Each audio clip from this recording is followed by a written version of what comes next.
Truth of the matter is, the West, the Europeans, are by far the most animalistic people on earth, truly. The Europeans and their American children. You need to know this. Like I said, everyone outside the West needs to know this, needs to understand this. And Westerners themselves need to know this about themselves. And actually need to face this fact. They are the most animalistic people in the world. You know how animals in the wild, especially predators, predatory animals, if one of their pack gets wounded or gets old or gets sick, what do? Well, they leave it to die, don't they? If you can't hunt, you're useless to the pack. No one's going to carry you. But who does that sound like? They literally used to throw old people off a cliff when they got too old in Europe. Now they just throw them into nursing homes or sedate them or what have you.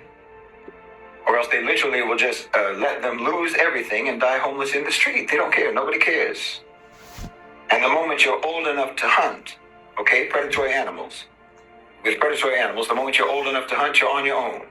Go make your own pack. No one's going to take care of you. Well, in the West, they can't wait to get their kids out the house. You're 18, why are you still under my roof, right? That's their thinking. That's animalistic.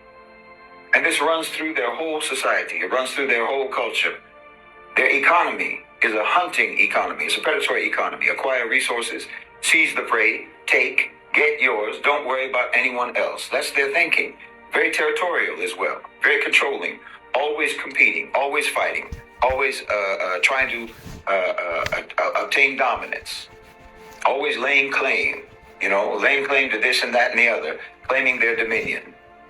The United States of America has spread its scent like a predatory animal all the way down to the tip of Chile and Argentina. It's so animalistic, in fact, that they came up with a so-called scientific theory that asserts the idea that human beings are nothing but animals, and that teaches the idea that we can learn about human behavior by studying chimpanzees, by studying gorillas, by studying wolves, and so forth. I mean, once you recognize this about them, you can see it, like I say, running through every aspect of their whole so-called civilization.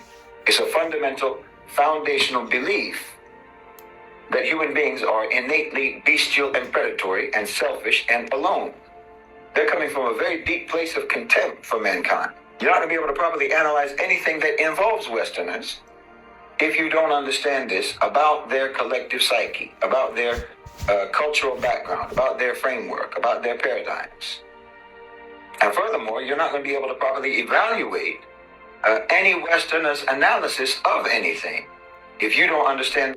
Yeah, I watched that speech. So when you watch that, you have to be able to see how the A National OCGFC are operating and why Trump is their man. I mean, I've been telling you for 3 years, going on 3 years, that there's a destabilization campaign against Europe. That's what the Ukraine war actually is. It's a proxy war being waged by the United States, not against Russia, but against Europe. I've been telling you that they're turning on each other. The West is turning on itself. I've been telling you that America is going to become more and more interested in creating conflict in the West, not in the global South. I've been telling you that the historical roles of the global North and the global South are going to be reversed. Didn't I tell you that? Well, look at the last Trump press conference. He's talking about destroying Canada economically. He's talking about trying to force them into submission. That's what all this talk is really about. He's talking about making the whole country into an American state. And he's talking about doing the same thing with Greenland. Except with Greenland, he even said that they might use military force to do it.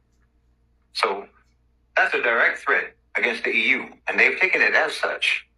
He's literally saying that America could potentially use military force against a European country in order to seize territory from them. Seize European territory. Well, that's nothing but colonization. What he's talking about with regards to Canada, that's nothing but colonization. The man is talking about occupying, colonizing, and pillaging other Western countries, the resources of other Western countries. He called the border between Canada and the U.S. an artificially drawn line. I mean, Putin didn't even say that about Ukraine. Meanwhile, the border countries, the resources of other